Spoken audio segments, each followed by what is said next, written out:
Sir 2 సంవత్సరాలుగా కాంగ్రెస్ ప్రభుత్వం అధికారంలోకి వచ్చింది కదా అండ్ దీనిపై మీరు ఎలా అంచనా వేస్తున్నారు? కాంగ్రెస్ 2 సంవత్సరాల పాలన చూస్తూ ఉంటే ప్రజలు నవ్వుకుంటా ఉన్నారు. 6 గ్యారెంటీలను కూడా కాంగ్రెస్ మరి ప్రజలు ఆశించిన డబుల్ ఇంజిన్ అభివృద్ధి కాంగ్రెస్ ప్రభుత్వం అందించగలిగిందంటారా? అసలు ఎక్కడున్న డబుల్ ఇంజిన్ అభివృద్ధి?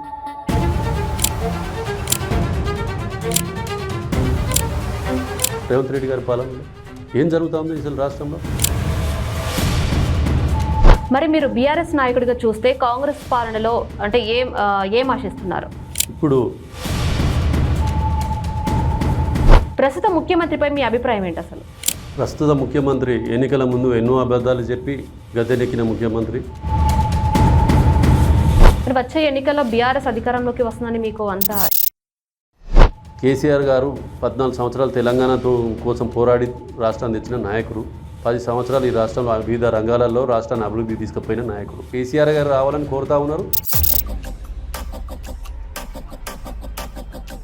నమస్కారం, వెల్కమ్ టు జెట్ న్యూస్. నేను మీ లావణ్య పటేల్.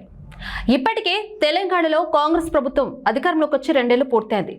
మరి కాంగ్రెస్ ప్రభుత్వంలో ప్రజలు రాజకీయ వర్గాల్లో అనేక చర్చలు జరుగుతున్నాయి. ఈ నేపథ్యంలో ఈరోజు మనతో పాటు ఉన్నారు బీఆర్ఎస్ రాష్ట్ర కార్యదర్శి చాడా కిషన్ రెడ్డి గారు మనతో పాటు ఉన్నారు. వారితో మాట్లాడదాం. నమస్తే సార్. నమస్తే. Welcome to jet news sir. Welcome sir. 2 సంవత్సరాలుగా కాంగ్రెస్ ప్రభుత్వం అధికారంలోకి వచ్చింది కదా అండ్ దీనిపై మీరు ఎలా అంచనా వేస్తున్నారు? కాంగ్రెస్ 2 సంవత్సరాల పాలన చూస్తూ ఉంటే ప్రజలు నవ్వుకుంటా ఉన్నారు. ఎన్నికలలో వాళ్ళు ఇచ్చిన హామీలన్నీ కూడా ఈ 2 సంవత్సరాలలో ఏ ఒక్క హామీ కూడా నెరవేర్చలేకపోయినారు. 100 రోజులలో ఇస్తామన్న 6 గ్యారెంటీలను కూడా కాంగ్రెస్ ప్రభుత్వం విఫలమైంది. ప్రజలు స్పష్టంగా ఎక్కడికి పోయినా కాంగ్రెస్ పార్టీ నాయకులను నిలదీస్తూ ఉన్నారు. గ్రామాలలో కావచ్చు, పట్టణాలలో చర్చ జరుగుతూ ఉంది. కాంగ్రెస్ పార్టీ ఇచ్చిన హామీలలో ఒక మహిళలకు బస్ టికెట్లు తప్ప ఏ హామీని వాళ్ళు ఇంతవరకు పూర్తిగా నెరవేర్చలేదు. 100 రోజులలో నెరవేర్స్తామన్న హామీలలో అన్నిట్లలో కూడా విఫలమైంది కాంగ్రెస్ పార్టీ. ఈరోజు రైతు రుణమాఫీని 2 లక్షల కోట్లు చేస్తామన్నది 2 లక్షల రూపాయలకు 40,000 కోట్ల పైచిలుకు చేస్తామని హామీ ఇచ్చిన రాష్ట్ర ప్రభుత్వం కేవలం 17 నుంచి 18 కోట్ల రుణమాఫీని మాత్రమే చేసి రైతులకు మొండి చేసి ఉంచింది. అదేవిధంగా ఈరోజు రైతు భరోసా ఒక్కొక్క రైతుకు 15,000 రూపాయలు ఇస్తామని ఎన్నికలలో హామీ ఇచ్చిన ప్రభుత్వం ఈరోజు 13,000కే ప్రభుత్వం పరిమితమైంది. తద్వారా ఒక్కొక్క రైతుకు 2,000 రూపాయలు బాకీ పడ్డది ఈ ప్రభుత్వం. అసలు మనం చూస్తూ ఉంటే ఈ 2 సంవత్సరాలలో రాష్ట్ర ప్రభుత్వం పూర్తిగా అన్ని రంగాలలో విఫలమైంది. ఇప్పుడు ఆర్థికపరమైన బడ్జెట్ పరంగా చూసినట్టయితే ఆ రోజు ఎన్నికల ముందు కేసీఆర్ గారిని విపరీతమైన ట్రోలింగ్ చేసిండ్రు, దుమ్మెత్తి పోసిండ్రు, అప్పులు చేసిండ్రు. కేసీఆర్ గారు ఏం చేసిండ్రు అనేది కేసీఆర్ గారు 10 సంవత్సరాలలో పార్లమెంట్లో మనం చూసినాం. పార్లమెంటే అనౌన్స్ చేసింది 3,80,000 కోట్లు అప్పులు చేసిండ్రు కేసీఆర్ గారు గత ప్రభుత్వంలో అని చెప్పిండ్రు. వారు అప్పులు చేయడమే కాకుండా శాశ్వత ప్రాతిపదికన రాష్ట్రానికి ఉండేటువంటి అసెట్స్ మిషన్ భైరథ కానీ, మిషన్ కాకతీయ కానీ, ఈరోజు పాలమూరు రంగారెడ్డి లిఫ్ట్ ఇరిగేషన్ కానీ, ఇప్పుడు కాళేశ్వరం ప్రాజెక్టు లాంటివి, అదేవిధంగా 33 జిల్లాలను చేసి 33 జిల్లాలకు మెడికల్ కాలేజ్ ఇవ్వడం కానీ, హైదరాబాద్ చుట్టూ 4 దిక్కుల టీమ్స్ని మెడికల్ కాలేజీలను ఇవ్వడం కానీ, ఇలాంటి ఎన్నో ఒక తరానికి 100 ఏళ్ళు ఉండిపోయే విధంగా కేసీఆర్ గారి పాలసీలు శాశ్వతంగా ఉండిపోయే విధంగా రాష్ట్ర ప్రజలకు ఎప్పటికీ న్యాయం జరిగే విధంగా ఆయన పాలసీలు కనిపించినాయి. ఈ రోజున్న 2 సంవత్సరాల రేవంత్ రెడ్డి గారి పాలనలో అవేవి కనిపిస్తలేవు. పూర్తిగా వాళ్ళ ఎన్నికలలో ఇచ్చిన హామీలన్నీ విఫలం చెందినరు. ప్రజలు గమనిస్తూ ఉన్నారు. ఈరోజు రానున్న జూబ్లీస్ ఎన్నికలలో స్పష్టంగా కాంగ్రెస్ పార్టీని ప్రజలు తిప్పికొట్టి ఈరోజు వారిని మోసం చేసినందుకు ఈ ముఖ్యమంత్రిని కానీ కాంగ్రెస్ పార్టీకి కానీ ఒక చెంపదెబ్బ పెట్టులాగా ప్రజలు తీర్పు ఇవ్వబోతున్నారు అనేది కూడా ఈ సందర్భంగా తెలియజేస్తా ఉంది. మరి ప్రజలు ఆశించిన డబుల్ ఇంజిన్ అభివృద్ధి కాంగ్రెస్ ప్రభుత్వం అందించగలిగిందంటారా? అసలు ఎక్కడున్న డబుల్ ఇంజిన్ అభివృద్ధి ఎక్కడ కనిపిస్తలేదు. పూర్తిగా హైదరాబాద్లో చూసినట్టయితే వారు ఇప్పుడు మెట్రోని తీసుకుందాం ఎగ్జాంపుల్. ఈ దేశంలోనే తలమణికటువంటి మెట్రో కంపెనీ ఈరోజు రాష్ట్రం నుంచి వెళ్ళిపోతూ ఉంది రేవంత్ రెడ్డి గారి పాలనలో. ఏం జరుగుతూ ఉంది అసలు రాష్ట్రంలో? మెట్రో కంపెనీ అనేది ప్రపంచవ్యాప్తంగా అన్ని దిక్కులల్లో పెద్ద పెద్ద వర్కులు చేసే పెద్ద సంస్థ. అలాంటి సంస్థ ఇప్పుడు ఈ రేవంత్ రెడ్డి గారు టార్చర్ భరించలేక రాష్ట్రం విడిచిపెట్టి వెళ్ళిపోతూ ఉన్నారు. అంటే వాళ్ళు రేవంత్ రెడ్డి అసలు ముఖ్యమంత్రులు ఎంతోమందిని చూసుంటారు, ప్రైమ్ మినిస్టర్లను చూసినారు. అలాంటి సంస్థే ఇక్కడ కాంగ్రెస్ పార్టీ పాలన, ఇక్కడ వాళ్ళ విధానాలు నచ్చకుండా పెట్రోను రాష్ట్ర ప్రభుత్వానికి అప్పచెప్పి వెళ్ళిపోయే పరిస్థితి తీసుకొచ్చింది రేవంత్ రెడ్డి గారి ప్రభుత్వం. ఇప్పుడు మెట్రోకు 15,000 కోట్లు చెల్లించాల్సిన అవసరం ఏర్పడ్డది రాష్ట్ర ప్రభుత్వానికి. అదనపు భారం ఈ ప్రభుత్వానికి. మెట్రోను సంధాయించి వాళ్ళకు కొద్దిగా చేదోడు వాదోడుగా ఉంటే వాళ్ళు ఎలాంటి నడిపే సంస్థను ఈరోజు వీరు అక్కడున్న 280 ఎకరాల 300 ఎకరాలను రియల్ ఎస్టేట్ సంస్థలు అమ్ముకోవడానికి రాష్ట్ర ప్రభుత్వం రేవంత్ రెడ్డి గారు వాళ్ళని ఇబ్బందుల పాలు చేయడం వల్ల ఈరోజు మెట్రో హైదరాబాద్ నుంచి తరలిపోతూ ఉన్నది. ఓల్డ్ సిటీ చూసినట్టయితే అభివృద్ధికి ఆమెడ దూరంగా ఉన్నది. ఈరోజు ఓల్డ్ సిటీ ప్రజలు అంటూ ఉన్నారు అసలు గత ప్రభుత్వం బాగుండే, మాకు ఈరోజు శాశ్వతంగా ఆ రోజు కేసీఆర్ గారి పాలనలో షాదీ ముబారక్ కానీ వివిధ స్కీములు వచ్చినాయి. ఈరోజు రేవంత్ రెడ్డి గారి పాలనలో మేమంతా నష్టపోయినామనేది ఓల్డ్ సిటీ ప్రజలు కావచ్చు, హైదరాబాద్ చుట్టుపక్కల ఉన్న ప్రజలు కావచ్చు దుమ్మెత్తి పోస్తూ ఉన్నారు. ఇప్పటికైనా రాష్ట్ర ప్రభుత్వం ప్రజల అవసరాలు ప్రజలకు ఏ విధంగా తీర్చాలనో ఒకసారి గమనించి ముందుకు పోవాలని కూడా కోరుతా ఉన్నాం. మరి మీరు బీఆర్ఎస్ నాయకుడిగా చూస్తే కాంగ్రెస్ పాలనలో అంటే ఏం ఆశిస్తున్నారు? ఇప్పుడు కాంగ్రెస్ పాలనలో మనం చూసినట్టయితే ముస్లిం మైనార్టీలకు అన్యాయం జరిగింది, బీసీలకు అన్యాయం జరిగింది. వారు ఏ విధంగా అయితే ఎన్నికల ముందు కామారెడ్డి డిక్లరేషన్ చేసిండ్రు, దాన్ని దొంగలో తొక్కిండ్రు. ఇప్పుడు వరంగల్ డిక్లరేషన్ చేసిండ్రు, దాన్ని దొంగలో తొక్కిండ్రు. హైదరాబాద్లో మన రాహుల్ గాంధీ గారు వచ్చిండ్రు. ఇప్పుడు అశోక్ నగర్ పోయి విద్యార్థులకు ఉద్యోగాలు ఇస్తామని అక్కడ హామీలు ఇచ్చిండ్రు, అక్కడ తుంగలో తొక్కిరు. ఎన్నికల ముందు వాళ్ళు రాహుల్ గాంధీ గారు కానీ ప్రియాంక గాంధీ గారు కానీ వీళ్ళంతా వచ్చి ఎన్నికలలో ఇచ్చిన హామీలన్నింటినీ ప్రజల తుంగలో తొక్కిండ్రు. ఇదాన్ని ప్రజలు గమనిస్తూ ఉన్నారు. అదేవిధంగా అయితే ఈరోజు మనం జూబ్లీ హిల్స్ ఎన్నికలను చూసినట్టయితే ముస్లిం మైనార్టీస్ మాకు ఓట్లేస్తారని గౌరవ రేవంత్ రెడ్డి గారు మాట్లాడుతారు. వారికి ఈరోజు ముఖం ఉందా? జూబ్లీ హిల్స్ నియోజకవర్గంలో వచ్చి తిరిగి ముఖం కనపడతా ఉందా? అసలు ఆ నియోజకవర్గానికి ఇంతవరకు అడుగు పెట్టలేదు రేవంత్ రెడ్డి గారు. అక్కడ ముస్లిమ్స్ ఏ విధంగా మిమ్మల్ని ఆదరించాలి? మీరు షాదీ ముబారక్ ఎన్నికల సమయంలో షాదీ ముబారక్తో పాటు తులం బంగారం ఇస్తామన్నారు, దాన్ని తుంగలో దొక్కినను కోటేయాలన్నా? మైనార్టీ విద్యార్థులకు ఇంతవరకు నిధులు కేటాయించలేదు, హాస్టళ్లలో సరిగ్గా భోజన వసతులు లేవనే దాని మీద మీరు వాళ్ళకు మోసం చేసిరనే దాని మీద మైనార్టీలు మిమ్మల్ని నక్కుడు చేసుకుని ఓటేస్తారా? అదేవిధంగా ఓల్డ్ సిటీకి ఇంతవరకు ఎలాంటి అభివృద్ధి కార్యక్రమాలు తీసుకుపోయినందుకు మైనార్టీలు మీకు ఓటేయాలన్నా? మైనార్టీలు ఏ విధంగా మీకు ఓటేయాలి? వాళ్ళకు సరైన హాస్పిటల్ వసతులు కానీ వైద్యం కానీ వైద్యాలయాల ఇంట్లో కూడా మీరు మైనార్టీ సంక్షేమ పథకాలలో వాళ్ళకు సరైన అవగాహన కల్పించినందుకు వసతులు కల్పించినందుకు మీకు ఓటేస్తారా? అదేవిధంగా బీసీలను చూసినట్టయితే కామారెడ్డి డిక్లరేషన్ మీరు బీసీలను మోసం చేసిండ్రు. మీకు తెలుసు రాజ్యాంగ సవరణ జరగకుండా సుప్రీంకోర్టు నిబంధనకు విరుద్ధంగా మీరు బీసీ డిక్లరేషన్ చేయలేమని తెలుసు. కానీ ఎవరిని మోసం చేసేందుకు ఇవాళ అసెంబ్లీలో జీవో పాస్ చేసి కేంద్ర ప్రభుత్వం మీద నెట్టాలను ఇంకో విధంగా ప్రయత్నం చేస్తారు తప్ప మీకు చిత్తశుద్ధి ఉంటే పర్ఫెక్ట్గా ఒక విధానం ప్రకారం అందరినీ కలుపుకొని పోయి మీరు బీసీ బిల్లు చేస్తే బాగుండేది. ఈరోజు బీసీలను మోసం చేసిన అనేది కూడా స్పష్టంగా ఒప్పిస్తూ ఉంది. రానున్న ఎన్నికలలో కాంగ్రెస్ పార్టీ బీసీలను ఏ విధంగా మోసం చేసింది? బిల్లులు బీసీ బిల్లు ఇస్తామని చెప్పి కామారెడ్డి డిక్లరేషన్ ఇస్తామని చెప్పి ఈరోజు మోసం చేసింది కూడా బీసీ ప్రజలు గమనిస్తూ ఉన్నారు. రానున్న జూబ్లీ హిల్స్ ఎన్నికలలో మిమ్మల్ని తిప్పికొట్టి మీకు సరైన పందాలో బీసీ ప్రజలు కూడా మీకు సరైన జవాబు ఇవ్వడానికి సిద్ధంగా ఉన్నారని కూడా తెలియజేస్తున్నాను. అదేవిధంగా చూసినట్టయితే ఈరోజు ఎన్నికలలో ఇచ్చిన హామీలు రేవంత్ రెడ్డి గారు ఈరోజు మహిళలకు 2500 స్కీమ్ అది ఇచ్చినందుకు మహిళలు ఓటేయాలన్నా వాళ్ళకు? అదేవిధంగా ఇప్పుడు తులం బంగారం స్కీమ్ ఉంది, కళ్యాణ లక్ష్మి స్కీమ్ ఉన్నాయి, ఇవే తుంగలో తొక్కిండ్రు. అలాంటిది విద్యార్థులకు ఉద్యోగాలు ఇస్తామన్నారు. వాళ్ళని బీసీలు ఎక్కువ ఈరోజు ప్రైవేటు గవర్నమెంట్ ఉద్యోగాలలో బీసీ విద్యార్థులు బీసీ పిల్లలే ఆశ పెట్టుకొని ఉన్నారు. వాళ్ళకి అన్యాయం చేసినందుకు రేవంత్ రెడ్డి గారికి ఓటేయాలన్నా? కాంగ్రెస్ పార్టీకి ఓటేయాలన్నా? ఖచ్చితంగా రానున్న జూబ్లీ హిల్స్ ఎన్నికలలో కాంగ్రెస్ పార్టీ తప్పిదాలను ప్రజలు ఎండగట్టి ప్రజలకు సరైన కాంగ్రెస్ పార్టీకి సరైన గుణపాఠం తెలియజేస్తారని కూడా ఈ సందర్భంగా తెలియజేస్తాం. మరి రైతులకు ఇచ్చిన హామీలలో రుణమాఫీ కావచ్చు, ఉచిత విద్యుత్ కావచ్చు, బోనస్ కూడా కావచ్చు, ఎంతవరకు అమలు అయ్యాయి అసలు? ఇప్పుడు చూసినట్టయితే రైతులకు ఇచ్చిన హామీలలో రుణమాఫీ చూసుకుందాం. ఎన్నికల ముందు వాళ్ళు 40 నుంచి 50 వేల కోట్ల రుణమాఫీ చేస్తామని కాంగ్రెస్ పార్టీ ఎన్నికల మేనిఫెస్టోలో పెట్టడం జరిగింది. కేవలం 18,000 కోట్లతోటే కంటి తుడుపు జరగగా వచ్చిన వాళ్ళకు వచ్చినాయి, రాని వాళ్ళకి రాని విధంగా 18,000 కోట్లతోటే చేతులు దులుపుకున్నది బయటపడ్డది కాంగ్రెస్ పార్టీ. అదేవిధంగా రైతులకు రైతు భరోసా 15,000 రూపాయలు ఎకరానికి ఇస్తామని చెప్పిన కాంగ్రెస్ పార్టీ ఒక 13,000కే పరిమితమైంది. ఇంకా 2,000 ఎకరానికి 2,000 రూపాయలని వాళ్ళకు మోసం చేయడం జరిగింది, ఎగ్గొట్టడం జరిగింది. అదేవిధంగా ఈరోజు చూసినట్టయితే ఇప్పటి వరకు 2 సంవత్సరాల నుంచి 4 సార్లు ఇవ్వాల్సిన రైతు బంధును రైతు భరోసాను కేవలం 2 సార్లు ఇచ్చి చేతులు దులుపుకుంది రాష్ట్ర ప్రభుత్వం. ఇంకొకటి ముఖ్యమైనది ఏంటంటే రైతులకు గిట్టుబాటు ధర ఇస్తామని చెప్పిన రాష్ట్ర ప్రభుత్వం ఈరోజు కళ్ళలల్లా దళారులు 1700, 1600 కూడా రైతుల దగ్గర కొనే పరిస్థితి లేదు. మీరు వడ్ల రైతులు ప్రతి గింజ ఆఖరి గింజ వరకు కొంటామన్న కాంగ్రెస్ ప్రభుత్వం ఈరోజు రైతులను అట్టేట ముంచింది. 2300, 2400 క్వింటాలు పోవాల్సిన వరి ధాన్యం ఈరోజు 1600-1700కే దళారులు కొంటా ఉంటే నిమ్మకు నీరెత్తినట్టుగా వ్యవసాయ శాఖ కావచ్చు, సివిల్ సప్లై శాఖ కూడా కావచ్చు పట్టించుకోకుండా హైదరాబాద్ ఏసీ రూమ్లకే పరిమితమైంది. గ్రామాలలో క్షేత్రస్థాయిలో రైతాంగం చాలా ఇబ్బంది పడుతుంది. ఇప్పటికీ యూరియాల ద్వారా గత 2 నెలల నుంచి యూరియా ఇవ్వకుండా, రైతులకు సరైన సమయంలో యూరియా అందించకుండా రైతులను మోసం చేసిన కాంగ్రెస్ పార్టీ ఈరోజు వరి ధాన్యాన్ని కూడా గిట్టుబాటు ధర ఇవ్వకుండా, సరైన కొనుగోలు చేయకుండా ఈరోజు రైతులను ఇబ్బంది పాలు చేస్తున్న కాంగ్రెస్ పార్టీని రానున్న స్థానిక సంస్థల ఎన్నికలు కావచ్చు, జూబ్లీ ఎన్నికలలో కాంగ్రెస్ పార్టీని 100 అడుగుల లోతులో గోతిలో బొందబెట్టడం ఖాయం అని కూడా ఈ సందర్భంగా తెలియజేస్తా ఉంది. ప్రస్తుతం మరి రైతుల్లో అసంతృప్తి ఉందా, లేక ప్రభుత్వం ఏ దిశలో ప్రయాణిస్తుంది? అసలుకి రైతులకు 100% ఈ కాంగ్రెస్ ప్రభుత్వం వచ్చినాక అన్యాయం జరిగింది. అది రైతులు కూడా గ్రామాలలో ప్రతి ఒక్కరు చర్చ జరుపుకుంటా ఉన్నారు. ఏదైతే ఎన్నికల ముందు ఇచ్చిన హామీలన్నింటి కూడా రేవంత్ రెడ్డి గారి సర్కారు పూర్తిగా విఫలం చెల్లింది. రైతు భరోసా కావచ్చు, రైతు రుణమాఫీ కావచ్చు, యూరియా విషయంలో కావచ్చు, ఇప్పుడు ఒడ్లు కొనే వరి ధాన్యం కొనే విషయంలో కావచ్చు, రైతులకు సరైన సమయంలో నీళ్ళు ఇచ్చుడు, కరెంట్ ఇచ్చే సందర్భాలలో కూడా రైతులను ఇబ్బంది పాలు చేస్తున్న ఈ రైతు వ్యతిరేక ప్రభుత్వాన్ని రైతులు ఖచ్చితంగా రానున్న రోజులలో బొంద పెడతారు, భూస్థాపితం చేస్తారు, సిద్ధంగా ఉన్నారని కూడా తెలియజేస్తాం. ఇటు చూసుకుంటే మరి ధరలు కావచ్చు, నిరుద్యోగం కావచ్చు, ప్రజల్లో అసంతృప్తి ఉన్నట్టు కనిపిస్తుంది. మరి మీరేమంటారు దీన్ని?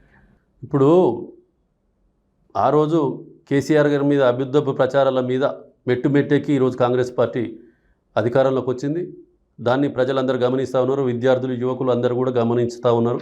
వాళ్ళు ఏ విధంగా మోసం చేసి గద్దెనెక్కిరో. సరే, ఎక్కినాకనైనా అధికారంలో రావడానికి 100 అబద్ధాలు ఆడొచ్చు కాక, వచ్చినాకనైనా ప్రజల పక్షాన, ప్రజల అవసరాల కోసం, ప్రజల కోసం ఏ విధంగా పనిచేయాలనేది మార్పు రావటం లేదు. ఏమున్నా మంత్రుల మధ్యలో వాటల పంపిణీ, వర్కుల పంపిణీ, ఇప్పుడు సమ్మక్క సారక్క వర్కుల పంచాయతీ, ఇప్పుడు ఈ మధ్యన చూసినట్టయితే కొండ సురేఖ గారి పంచాయతీ స్పష్టంగా కనిపిస్తూ ఉన్నాయి. ఇప్పుడు మనం నిన్న చూసినట్టయితే కొండ సురేఖ గారి డాటర్, వాళ్ళ కూతురు రేవంత్ రెడ్డి గారిని నోటుకు వచ్చినట్టు తిట్టింది. మీడియాలో చూసినాం. తిట్టడం అంటే రేవంత్ రెడ్డి గారు వాటలు పంచుకుంటున్నారు, వాళ్ళ తమ్ముళ్ళు దోపిడీ చేస్తున్నారు అనేది ఆమె చెప్పడం జరిగింది మీడియా పరంగా. దాన్ని ఈరోజు ఇద్దరు రేవంత్ రెడ్డి గారు కొండ సురేఖ గారిని పిలుచుకొని మాట్లాడి ఇప్పుడు ఆ విషయమే మరుగున పడే విధంగా చేస్తూ ఉన్నారు. అదేవిధంగా గన్మెన్ వెపన్ చూపించి బెదిరించారు అనేది కూడా స్పష్టంగా ఆమె కూతురు చెప్పడం జరిగింది. దాని గురించి కూడా ఈరోజు పోలీసులు కానీ అదంతా కూడా ఆ కేసును కానీ మీడియాలో వచ్చిన విషయాలను కూడా దాన్ని మసిబూసి మారేడుకాయ చేసి మీడియాలో బయటికి రాకుండా తొక్కేసే ప్రయత్నం రేవంత్ రెడ్డి గారు సర్కారు చేస్తూ ఉంది. ప్రజలు గమనిస్తూ ఉన్నారు. మీ మంత్రుల మధ్యలో ఎలాంటి అవగాహనతోటి ముందుకు పోతూ ఉన్నారో, మీరు కొట్టుకుంటారా, డబ్బుల కోసం, వాటల పంపిణీ కోసం కొట్లాడుకుంటారా, ప్రజల అవసరాల కోసం, ప్రజల సంక్షేమం కోసం పోరాటం చేస్తున్నారో, వాళ్ళ మీద చిత్తశుద్ధితో పనిచేస్తున్నారో అనేది కాంగ్రెస్ పార్టీని గమనిస్తూ ఉన్నారు. ఇది ఖచ్చితంగా రైతు వ్యతిరేక, ప్రజా వ్యతిరేక ప్రభుత్వం అనేది ఓన్లీ వీళ్ళు గత 10 సంవత్సరాల నుంచి అధికారాలు లేవు, అధికారంలోకి వచ్చినా కనుక అందిన కాడికి దోచుకుందామనే మంత్రులు కావచ్చు, ముఖ్యమంత్రి కావచ్చు, ముఖ్యమంత్రి కుటుంబం కావచ్చు, ఇంకెవరైనా కావచ్చు, స్పష్టంగా ఎక్కడ వీలైతే అక్కడ సెటిల్మెంట్లు చేసుకుందాం, దందాలు చేసుకుందాం, ఆర్థికంగా బలపడదామనే ఉంది తప్ప ఈ ప్రభుత్వానికి ప్రజల అవసరాలు కానీ, ప్రజల సంక్షేమం కానీ పట్టి లేదు. కనుక రానున్న ఎన్నికలలో, ఇది జూబ్లీ హిల్స్ ఎన్నికలు కావచ్చు, స్థానిక సంస్థల ఎన్నికలలో కూడా స్పష్టంగా కనిపిస్తుంది. ప్రజలు ఏ విధంగా కాంగ్రెస్ పార్టీని బండకేసి కొడతారో కూడా మనం చూస్తాం. మరి బస్తీ దవాఖానాలు, కాళేశ్వరం వంటి కూడా బీఆర్ఎస్ పథకాల్లో కూడా కాంగ్రెస్ ప్రభుత్వం ఎంతవరకు న్యాయం చేసింది? అసలు ఇప్పుడు గత ముఖ్యమంత్రి గారికి ప్రజల మీద కానీ, తెలంగాణ రాష్ట్రం మీద కానీ ఎంతో ప్రేమ ఉంది, అవగాహన ఉంది. వారు విజన్ తోటి 33 జిల్లాలు ఇవ్వడం కాకుండా 30 జిల్లాల మెడికల్ కాలేజీలు ఇవ్వడం, హైదరాబాద్ 4 దిక్కుల టీమ్స్ పెట్టడం, దానివల్ల ఆసుపత్రుల బెడ్స్ను ఫెసిలిటీస్ పెంచి ప్రజలకు మెరుగైన ఆరోగ్య వసతులు కల్పించడానికి కేసీఆర్ గారి ప్రభుత్వం శాయశక్తిలో కృషి చేసింది. వారు ఏదైతే ముందుకు తీసుకుపోయిన ప్రాజెక్టులన్నీ కూడా ఈరోజు కాంగ్రెస్ ప్రభుత్వం రాగానే తుంగలతోకి ₹1 నిధులు కూడా ఇవ్వకుండా, తట్టెడు మట్టి కూడా ఎత్తకుండా ఆ ప్రాజెక్టులన్నింటినీ కూడా కేసీఆర్ గారు స్టార్ట్ చేసిన ప్రాజెక్టులన్నింటినీ కూడా పక్కకు పెట్టింది. ఏమున్నా కేసీఆర్ గారు ఈరోజు ఫార్మాసిటీ కోసం సేకరించిన భూములను 4th సిటీ పేరు మీద రియల్ ఎస్టేట్ బ్రోకర్లకు, దందాలకు అమ్ముకోవడానికి అందుకొని డబ్బులు దండుకుంటానికే ముఖ్యమంత్రి గారు కనిపిస్తూ ఉన్నారు తప్ప ఈ రాష్ట్ర అభివృద్ధి కానీ, సంక్షేమ పథకాలు కానీ, పాత స్కీములు ఏమున్నాయి, ఆ ప్రభుత్వం పెట్టిన స్కీములను ముందుకు తీసుకుపోగలుగుతామా, మేమేమైనా కొత్త స్కీములు పెడతామనే విజన్ ఉన్న నాయకుడు ఈ రేవంత్ రెడ్డి గారు కాదు. ఏమున్నా రియల్ ఎస్టేట్ దందాలు, రియల్ ఎస్టేట్ బ్రోకర్లను స్థాయి నుంచి వచ్చిన నాయకుడు కనుక ఈరోజు ముఖ్యమంత్రి అయినా కానీ అదే పోకడ, అదే వ్యవహారం తప్ప. ఈరోజు మనం చూసినట్టయితే హైదరాబాద్కి ఒక example. Hyderabad already software hub, అదేవిధంగా మెడికల్ హబ్బు. కేసీఆర్ గారు తెలపెట్టినట్టు ఫార్మాసిటీ కూడా ఇక్కడ వచ్చి ఉంటే దేశంలోనే కాదు ప్రపంచవ్యాప్తంగా తలమానికంగా ఫార్మాసిటీ ఏర్పడి, ఒక ఫార్మా హబ్గా హైదరాబాద్ ఏర్పడి దేశంలోనే ఒక మంచి ఫార్మాసిటీగా ఏర్పడి ఫార్మా రంగంలో అగ్రగామిగా ఉండే పరిస్థితి ఉండే. దాన్ని కాలరాస్తూ ఫార్మా కంపెనీలకు ఆ భూములను అలాట్ చేయకుండా కేసీఆర్ గారు ఏదైతే సేకరించిన 30,000 ఎకరాలను ప్రభుత్వ భూమిని ఈరోజు రియల్ ఎస్టేట్ బ్రోకర్లకు 4th సిటీ పేరు మీద రియల్ ఎస్టేట్ బ్రోకర్లకు ఆంధ్ర చంద్రబాబు నాయుడు ఏజెంట్లకు అమ్ముకోవడానికే రేవంత్ రెడ్డి గారు ముందుకు పోతున్నారు తప్ప ఈ రాష్ట్ర అభివృద్ధి విషయంలో కానీ ఈ రాష్ట్రాన్ని ముందుకు పోయే దిశలో ఏ విధమైన చిత్తశుద్ధి కానీ నిజాయితీ కానీ రేవంత్ రెడ్డి దగ్గర లేదు. ఆ విజనే లేదు. అసలు నాయకుడిని తీసుకొచ్చి మనం రాష్ట్ర ముఖ్యమంత్రిగా చేసుకున్నందుకు ఈ రాష్ట్ర ప్రజలు ఇబ్బంది పడాల్సింది ఇంకా 2 సంవత్సరాలు తర్వాత రాష్ట్ర ప్రజలు ఏ విధంగా నిర్ణయం తీసుకుంటారు అనేది మనం స్పష్టంగా ముందు ఇప్పుడు ప్రజలలో అంతటా చర్చ జరుగుతూ ఉంది. రానున్న ఎన్నికలలో కూడా స్పష్టంగా కనిపిస్తుందని కూడా ఈ సందర్భంగా తెలియజేస్తాం. మరి ప్రస్తుత ప్రభుత్వం కూడా పారదర్శకత కావచ్చు, అలాగే బాధ్యతాయుతంగా పాలన చూపుతుందంటారా? బాధ్యతాయుతంగా పాలన ఎక్కడున్నది ఈ ప్రభుత్వం దగ్గర? ఏమున్నా పంపకాల కోసం కొట్లాడుకోవడం, టీవీల ముందట వచ్చి వానికి గన్మెన్లు ఎందుకు వీని ఎందుకు గన్నులు చూంచుకుంటూ బెదిరించే సంస్కృతి క్రైమ్ను పెంచి పోషిస్తున్నారు తప్ప ఏమన్నా ఈ రాష్ట్రంలో ఒక పథకం ఉంది, ఒక సంక్షేమ పథకం ఉంది, స్కీమ్ ఉన్నది, ఇవి ఈ ప్రాజెక్టులను ముందుకు తీసుకుపోతాం, ఒక ఈ విజనరీ తోటి ఇది తీసుకుపోతాం అనేది ఏం లేదు. ఓన్లీ ఫార్మాసిటీని రియల్ ఎస్టేట్ బ్రోకర్లకు అమ్ముకోవడానికి తీసుకుపోయే విజన్ తప్ప మూసి ఏమిటున్న పరివాహక ప్రాంతాల్లో ఉన్నటువంటి ప్రభుత్వ భూములను అమ్ముకుంటాను తప్ప ఇప్పుడు మెట్రో చుట్టూ ఉన్న 200-300 ఎకరాల భూములను రియల్ ఎస్టేట్ బ్రోకర్లకు అమ్ముకుంటందుకున్న విజన్ రాష్ట్ర అభివృద్ధిలో కానీ రాష్ట్ర సంక్షేమ ముందుకు తీసుకుపోయే దాంట్లో కానీ కాంగ్రెస్ పార్టీ నాయకులకు లేదు, ముఖ్యమంత్రి రేవంత్ రెడ్డి గారికి లేదు. ఇది కాంగ్రెస్ పార్టీ ఏ విధంగా పనిచేస్తుందో అసలు ఆ దేవుని కూడా అర్థమవుతలేదో కానీ ప్రజలు మాత్రం చాలా ఇబ్బందులు పడుతున్నారు. ఈ 2 సంవత్సరాల పాలనలో ప్రజలు చాలా ఇబ్బంది గురి అవుతా ఉన్నారు. ఇది మనం ప్రజలను రానున్న ఎన్నికలలో కావచ్చు, ఇప్పుడు వచ్చే 2 సంవత్సరాలలో కాంగ్రెస్ పార్టీని నేలకేసి కొట్టడం ఖాయమని కూడా ఈ సందర్భంగా తెలియజేస్తాం. మరి 2 సంవత్సరాల్లో కూడా కాంగ్రెస్ ప్రభుత్వం అధికారులపైగా అవినీతి ఆరోపణలు ఉన్నట్టుగా తెలుస్తుంది. దీనిపై మీరేమంటారు? కాంగ్రెస్ పార్టీ అంటేనే అవినీతి. కాంగ్రెస్నే స్కాంగ్రెస్ పార్టీగా మొదటి నుంచి అందరూ మాట్లాడుతూ ఉంటారు. 2G స్పెక్ట్రమ్ కావచ్చు, ఇంకే కుంభకోణాలు కావచ్చు, గత 70 ఏళ్ళ నుంచి కాంగ్రెస్ పార్టీ వాళ్ళ కొత్త ఏం కాదు. వాళ్ళు అవినీతి కుంభకోణాలలో ఆరితేరిన నాయకులే కాంగ్రెస్ పార్టీ నాయకులు. దాని గురించి పెద్దగా చర్చించాల్సిన అవసరం లేదు. వాళ్ళ నిజాయితీ కానీ చిత్తశుద్ధి కానీ కాంగ్రెస్ పార్టీ అంటేనే అవినీతి అంటేనే కాంగ్రెస్ పార్టీ. వాళ్ళు స్కాములు చేయడానికే ప్రభుత్వాలకు వస్తారు తప్ప ప్రజలను ముందుకు తీసుకుపోవాలనే విజన్ ఇంకా ఈ లేటెస్ట్గా వచ్చిన ఈ 2 సంవత్సరాల నుంచి మనం చూస్తూ ఉన్నాం. ఈ కొత్త తరం నాయకులు అయితే ఇంకా దౌర్భాగ్య స్థితిలో ఈ రాష్ట్రాన్ని ఎడుతూ ఉన్నారు. కాంగ్రెస్ పార్టీగా చరిత్రలో కూడా ఈ రాష్ట్రంలోనే అధికారంలోకి వచ్చే పరిస్థితి లేకుండా వాళ్ళ పాలనలో స్పష్టంగా కనిపిస్తూ ఉన్నది. మరి బీఆర్ఎస్ పాలనలో విమర్శలు ఉన్నా కూడా ప్రాజెక్టులు పూర్తయి అన్నట్టుగా తెలుస్తుంది. మరి దీనిపై మీ అభిప్రాయం ఏంటి? అసలు ముందే చెప్పాను కదా, కేసీఆర్ గారి పాలనలో ఆ రోజు కేసీఆర్ గారు ఈ రాష్ట్రాన్ని ఏ విధంగా అభివృద్ధి బాటలో తీసుకుపోయిందని స్పష్టంగా ఉన్నది. కాళేశ్వరం ప్రాజెక్టు కావచ్చు, పాలమూరు రంగారెడ్డి లిఫ్ట్ ఇరిగేషన్ కావచ్చు, ఇప్పుడు సీతారామ ప్రాజెక్టు కావచ్చు, ఇంకెన్నో మిషన్ కాకతీయ కావచ్చు, మిషన్ భగీరథ కావచ్చు, 33 జిల్లాలను చేయడం కాకుండా 33 జిల్లాలకు మెడికల్ కాలేజీలు ఇవ్వడం కావచ్చు, హైదరాబాద్ నలుదిక్కుల టీమ్స్ని పెట్టడం కావచ్చు, ఇప్పుడు హైదరాబాద్ సెక్రటరియట్ తలమానికమైనటువంటి సెక్రటరియట్ని కట్టడం కావచ్చు, యాదగిరి గుట్టను ఇప్పుడు దేశంలోనే గొప్ప పుణ్యక్షేత్రంగా తీర్చిదిద్దడం కావచ్చు, అలాంటి ఎన్నో వందలాది స్కీములు, కేసీఆర్ కిట్టు కావచ్చు, ఇంకోటి షాదీ ముబారక్ కావచ్చు. అసలు దేశంలో ఏ నాయకుడైనా ఆడపిల్ల పెళ్లి కోసం ₹1,00,000 ఇవ్వాలనే జ్ఞానం, అంటే పేదింటి ఆడపిల్ల పెళ్లి కోసం ఇవ్వాలనే జ్ఞానం 60-70 సంవత్సరాలలో ఏ పార్టీ నాయకునికన్నా దట్టిందా? అదేవిధంగా రైతులకు పెట్టుబడి సాయం ఇవ్వాలని 70 సంవత్సరాలలో గిట్టుబాటు ధర ఇస్తలేం కనుక పెట్టుబడి సహాయం ఇవ్వాలనే జ్ఞానం సోయి ఈ 70 సంవత్సరాలలో ఏ నాయకునికన్నా తట్టిందా? ఇలాంటి వినూత్నమైన స్కీమ్స్ తోటి గత 10 సంవత్సరాల్లో కేసీఆర్ రాష్ట్రాన్ని ముందు తీసుకుపోయారు. మండల హెడ్ క్వార్టర్స్ నుంచి నియోజకవర్గం హెడ్ క్వార్టర్స్ నుంచి డిస్ట్రిక్ట్ హెడ్ క్వార్టర్స్కు డబుల్ రోడ్లు ఇవ్వడమే కాకుండా ఇంటింటికి మంచినీళ్ళు ఇవ్వడమే కాకుండా ఇలాంటి ఎన్నో పథకాలు, ఇప్పుడు గురుకుల పేద విద్యార్థులు ఎస్సీ ఎస్టీ బీసీ మైనార్టీలకు గురుకుల పాఠశాలలు 1000 దానికి ఇచ్చిండ్రు. వాళ్ళకు కార్పొరేట్ విద్యతో సమానంగా నాణ్యమైన ఆహారమే కాకుండా నాణ్యమైన విద్యను అందించడానికి తీసుకపోతే ఈరోజు రేవంత్ రెడ్డి గారు సర్కార్ వచ్చి గురుకుల పాఠశాలలన్నింటినీ నిర్వీర్యం చేయడం జరిగింది. ముఖ్యంగా మైనార్టీ గురుకులాలకు అసలు నిధులే ఇవ్వకుండా వాళ్ళని ఇబ్బంది పాలు చేస్తున్న స్పష్టంగా కనిపిస్తూ ఉన్నది. అదేవిధంగా చూసినట్టయితే గత కేసీఆర్ గారి పాలనలో ఇప్పుడు వరిధాన్యం చివరి గింజ వరకు రైతులకు ఇబ్బంది కలగకుండా కింటాకు 2200, 2300 పెట్టి కేసీఆర్ గారి ప్రభుత్వం కొంటే ఈరోజు రాష్ట్ర ప్రభుత్వం వచ్చి చేతులు ఎత్తేసింది. అసలు వరిధాన్యం కొనే పరిస్థితి లేదు. రైతులు కళ్ళలల్లా వర్షాలు పడి మార్కెట్లల్లో ఎండబోస్తూ ఇబ్బందులు పడుతూ రైతులు హరిగోస పడతా ఉంటే కూడా ఈ రాష్ట్ర ప్రభుత్వం నిమ్మకు నీరెత్తినట్టు దున్నపోతు మీద వాన పడ్డట్టు రాష్ట్ర ప్రభుత్వం వివరిస్తుంది. కానీ రైతులను ఆదుకుందాం, వాళ్ళను కాపాడుకుందాం అనే పరిస్థితి ఈ రాష్ట్ర ప్రభుత్వంలో కనిపిస్తలేదు.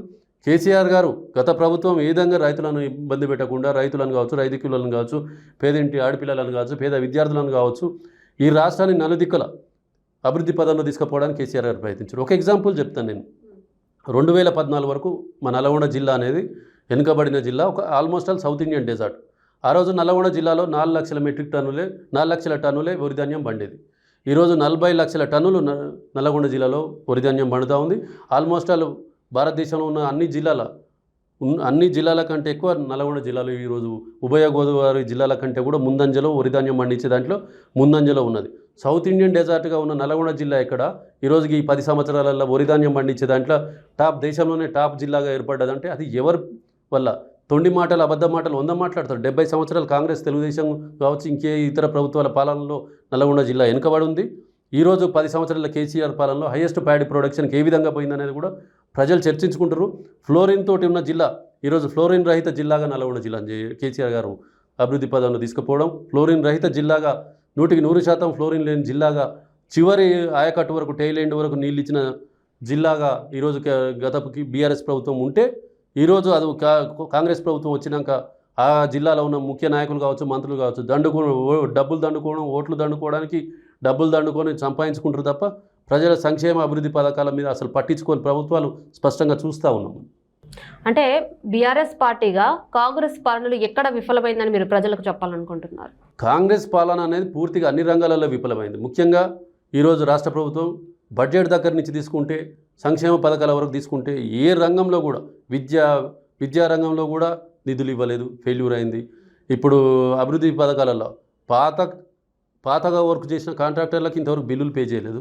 కొత్త స్కీమ్లను ఇంతవరకు ఒక టెండర్లు పిలిచి వాళ్ళకు ఫండ్స్ ఎలొకేషన్ చేయలేదు, అందులో విఫలమైంది. మెడికల్ కాలేజీలు పెడితే మెడికల్ కాలేజీలను ఇంకా అభివృద్ధి చేసే దాంట్లో విఫలమైంది. పిల్లలకు విద్యారంగంలో గురుకుల పాఠశాలకు సరైన నిధులు ఇచ్చే దాంట్లో విఫలమైంది. రైతులకు వరిధాన్యం గిట్టుబాటు ధర ఇచ్చుడు కాకుండా వరిధాన్యాన్ని సేకరించే దాంట్లో విఫలమైంది. ఆడపిల్లలకు కళ్యాణ లక్ష్మితో పాటు తులం బంగారం ఇస్తామన్నారు, అందులో ఫెయిల్ అయింది. షాదీ ముబారక్ కావచ్చు, కళ్యాణ లక్ష్మి స్కీమ్లలో విఫలమైంది. మహిళలకు 2500 నెలకు 2500 ఇస్తామన్న దాంట్లో విఫలమైంది. అంటే రాష్ట్ర ప్రభుత్వం అనేది ఒక రంగం కాదు, అన్ని రంగాలు. హైదరాబాద్ అభివృద్ధిలో కూడా ఈరోజు హైదరాబాద్ రియల్ ఎస్టేట్లు, బెదిరింపులు, దందాలు, సెటిల్మెంట్లు చూసి పెట్టుబడి పెడతానికి వచ్చేటోళ్ళు పారిపోయేదానికి కూడా ఈరోజు కాంగ్రెస్ ప్రభుత్వం ఒక దగ్గర దోహదపడుతూ ఉన్నది. దానికి ఎల్ఐటి సంస్థ వెళ్ళిపోవడమే ఉదాహరణగా అనిపిస్తూ ఉన్నది. ఇవన్నీ చూస్తూ ఉంటే రాష్ట్ర ప్రభుత్వం అన్ని రంగాలలో విఫలమైంది. ప్రజలు వీళ్ళకి తగిన గుణపాఠం చెప్పడానికి సిద్ధంగా ఉన్నారు, సమయం కోసం వేచి ఉన్నారు. సమయం రాగానే కర్రు కాల్చి కాంగ్రెస్ ప్రభుత్వాన్ని వాత పెడతారని కూడా ఈ సందర్భంగా తెలియజేస్తాము. మరి బీఆర్ఎస్ పార్టీ ప్రజల్లో తిరిగి బలపడుతుందనే అభిప్రాయాలు అయితే ఉన్నాయి. దీనికి కారణాలు ఏమంటారు? పెద్ద కారణాలు ఏం చెప్పాల్సిన అవసరం లేదు. గత ప్రభుత్వంలో కేసీఆర్ పాలన, ప్రజలకు వారు అందించిన అభివృద్ధి సంక్షేమ పథకాలు కావచ్చు, పాలన కావచ్చు, ఈ రోజున్న గత 2 సంవత్సరాల నుంచి రేవంత్ రెడ్డి గారి పాలన, కాంగ్రెస్ పాలన బేరీజు వేసుకుంటూ ఉన్నారు.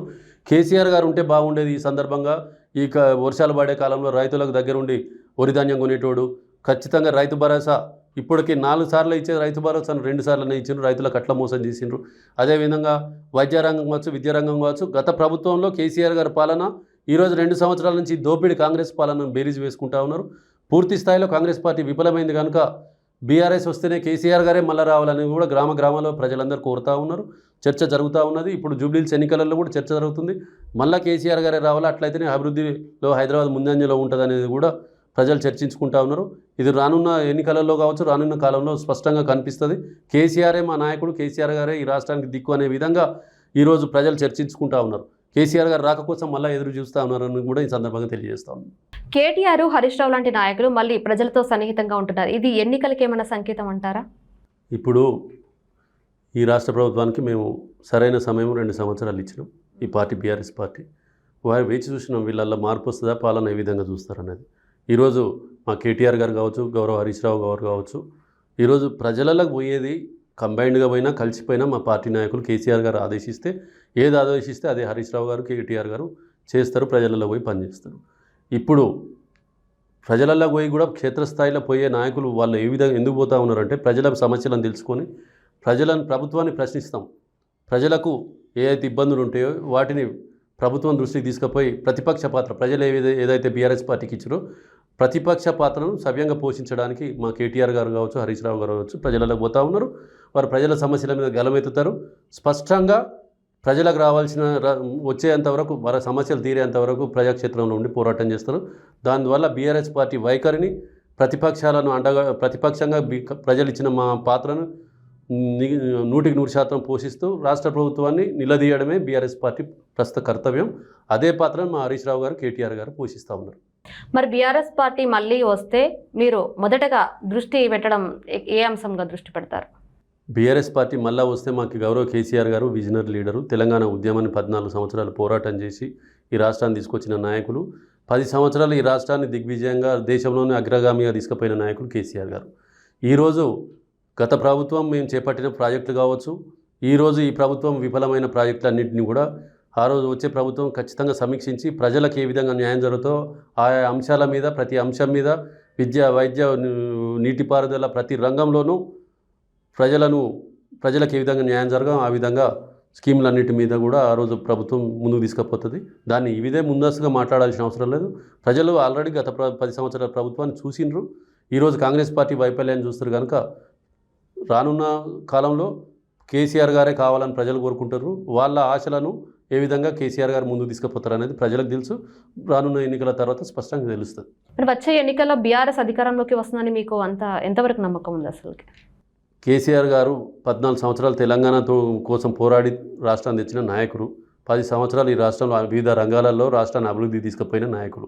ప్రజలు ఆల్రెడీ కోరుతూ ఉన్నారు, మళ్ళా కేసీఆర్ గారే రావాలి, ఈ రాష్ట్ర ప్రభుత్వం విఫలమైంది, కాంగ్రెస్ పార్టీ విఫలమైంది కనుక కేసీఆర్ గారు రావాలని కోరుతూ ఉన్నారు. ప్రజల ఆకాంక్ష 100% నెరవేరుతుందని కూడా ఈ సందర్భంగా తెలియజేస్తూ ఉన్నాను. ప్రస్తుత ముఖ్యమంత్రిపై మీ అభిప్రాయం ఏంటి? అసలు ప్రస్తుత ముఖ్యమంత్రి ఎన్నికల ముందు ఎన్నో అబద్ధాలు చెప్పి గద్దెనెక్కిన ముఖ్యమంత్రి. ఆయనకు ముఖ్యమంత్రి అయ్యే అర్హత కానీ స్థాయి కానీ లేని నాయకుడిని కాంగ్రెస్ పార్టీ తీసుకొచ్చి ఈ రాష్ట్ర ప్రజల మీద పెట్టడం జరిగింది.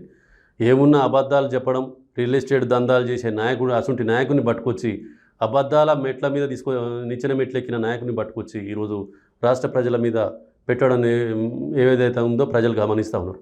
ఒకప్పుడు ఓటుకు నోటుకు కేసులో ఇరికి జైలుకు పోయిన నాయకుడు, ఆంధ్ర రాష్ట్ర ముఖ్యమంత్రి చంద్రబాబు నాయుడు తాబేదారుగా ఉన్నటువంటి ఆయన కనుసనల్లో ఆయన ఆశీర్వాదంతో ఆయన మీడియా కావచ్చు, పచ్చ మీడియా కావచ్చు, ఆ ఛానళ్ళ ప్రోద్బలంతో ఈ రాష్ట్ర ప్రజల మీద నెట్టబడిన నాయకుడు. కానీ ఆయన రేవంత్ రెడ్డి గారు ఏ రోజు కూడా ఈ రాష్ట్ర ప్రజల మీద కానీ రాష్ట్ర సమస్యల మీద పోరాటం చేసిన నాయకుడు కాదు.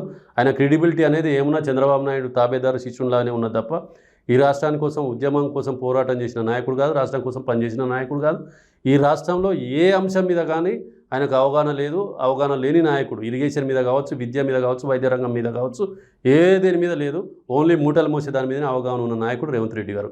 అలాంటి నాయకుడిని తీసుకొచ్చి ఈరోజు కాంగ్రెస్ పార్టీ తెలంగాణ ప్రజల మీద నెట్టడం జరిగింది. అలాంటి నాయకుని గురించి మేము చెప్పిన దండిగే. ఎందుకంటే ప్రజలకు అర్థమైపోయింది రేవంత్ రెడ్డి గారి స్థాయి ఏంది, ఆయన విజన్ ఏంది, ఆయన విజ్ఞత ఏందనేది. అసలు ఏ విజన్ లేదు, ముఖ్యమంత్రికి ఉండాల్సిన లక్షణాలు లేవు.